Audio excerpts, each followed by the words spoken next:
Hey guys, welcome to an evening of artistic literature, I suppose. I'd been trying to think of something cool to do for people a couple weeks ago, and somebody suggested, hey, read some poems. I thought that was a pretty cool idea, so then I took these long list of poems that make me cheese out and feel romantic and all that good stuff, and I actually managed to narrow it down.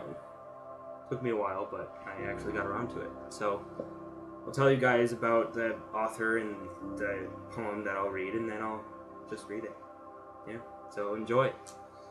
This first one I have is by Elizabeth Barrett Browning in the Sonnets from the Portuguese. It's this collection of a whole bunch of different sonnets written by this lady way back when. It's amazing. I highly recommend getting a copy of this just to have around the house. There's some really great stuff in here. I'm going to be reading sonnet number 32. The first time that the sun rose on thine oath to love me, I looked forward to the moon, to slacken all the bonds which seemed too soon and quickly tied to make a lasting troth.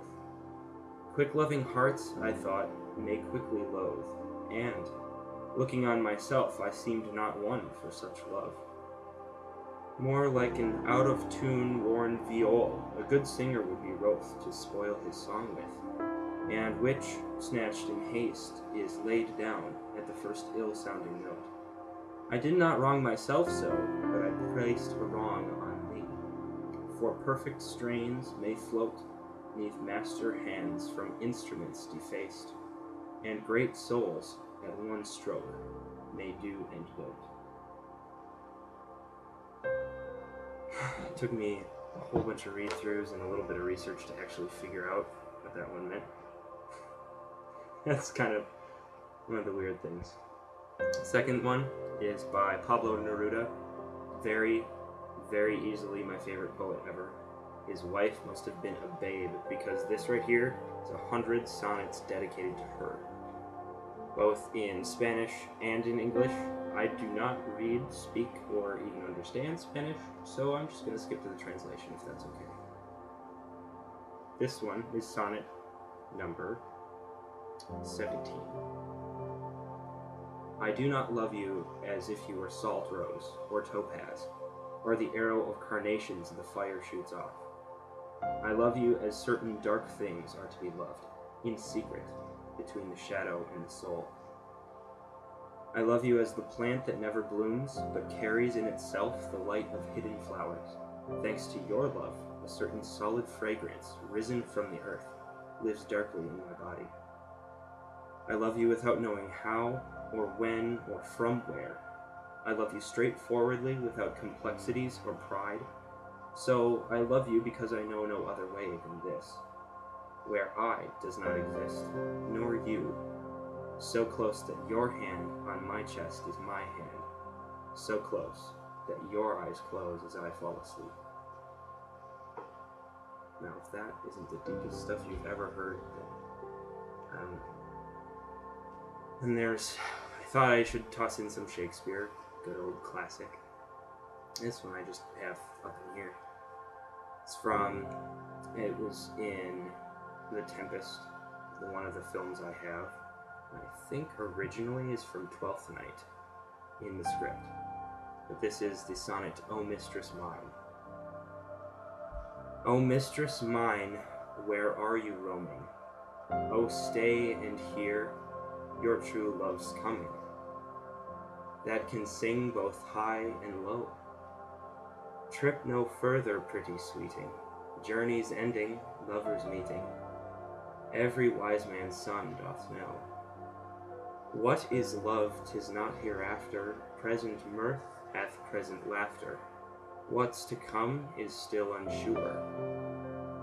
In delay there lies no plenty. Come and kiss me, sweet and 20.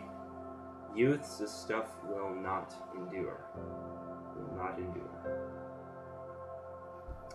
And lastly, I just recently heard an audiobook of The Great Gatsby right before I went to go see the movie with my parents, and just something about it was so wonderful. Something about the poetic nature of F. Scott Fitzgerald's writing. It was just something that I really enjoyed, and something that it just stuck with me. So I'm going to read the very end of the entire novel, which, if you guys have read it before, you probably know it. That might be the only part that you actually read. I don't know.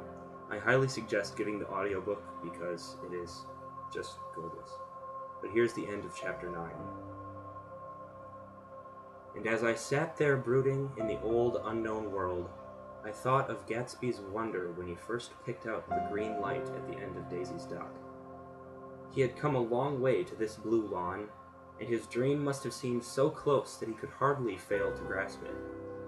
He did not know that it was already behind him, somewhere back in the vast obscurity beyond the city, where the dark fields of the Republic rolled on under the night.